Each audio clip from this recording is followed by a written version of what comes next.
Final team that we are talking about tonight. I only got one question. We talked a little bit about J.K. Dobbins earlier. We talked about Lamar earlier. But this offense as a whole, AJ, you brought up on last week's show, and if you missed it, talked about Rashod Bateman having very good value at his ADP. But we all know this offense runs through Lamar Jackson, heavily targets Mark Andrews. Aaron, what is the value of the wide receivers as a whole in Baltimore outside of Rashod Bateman? And really, what's his value as well? Because, again, it's Lamar running, it's Mark Andrews, it's J.K. Dobbins. It's really that's heavy of their offense. So what's the value of these pass-catching weapons in Baltimore? I think there's more value than most people think. Like, we're not talking about wide receivers that don't get the ball thrown to them. I mean, Hollywood Brown had 146 targets last year. He had 91 catches. Is that not value? I mean, can 91 catches be turned into 1,200 yards? Absolutely. Can 900 catches be turned into 1,200 yards and 10 touchdowns? Absolutely. I think there's value there. I think it's overstated that there's no value at the Baltimore wide receiver position because no wide receiver has stood out to what people would like there to be. So there's going to be 150 targets that spread around. It's going to go to somebody. Maybe another more to tight ends. Maybe there's some more to Mark Andrews, but I think Rashod Bateman is going to be the recipient of most of them. Maybe Dylan's favorite guy, Devin Duvernay.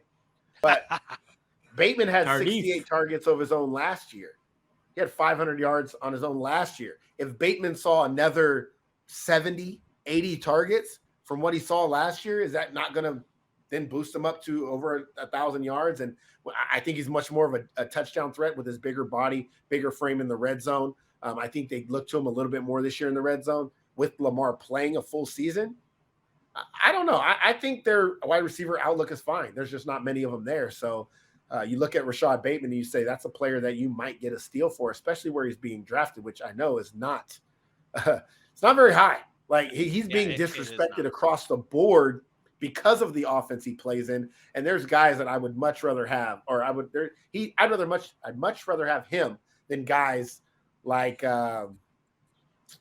honestly, Jerry Jeudy, Elijah Moore, Michael Thomas for sure. Get him, Darnell Mooney.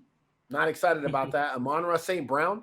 I'm telling, like, these are guys that I feel like Rashod Bateman can have better years than, and he's being drafted significantly further down than they are. So he's right next to Treylon Burks, AJ. Yeah, that's that Brown 2.0 or whatever. That's the biggest thing with the pass catchers not named Mark Andrews in that Baltimore Ravens offense is you're going to get value with whatever pick you do have, whether you do want to take a shot on Dylan's guy, Devin Duvernay, or you take a shot on Rashod Bateman. You're going to get that value with a pass catcher in Baltimore because, like you said, Aaron, they are being disrespected because the scheme that they run with Lamar Jackson and Mark Andrews. Get your value with your Baltimore Ravens wide receivers.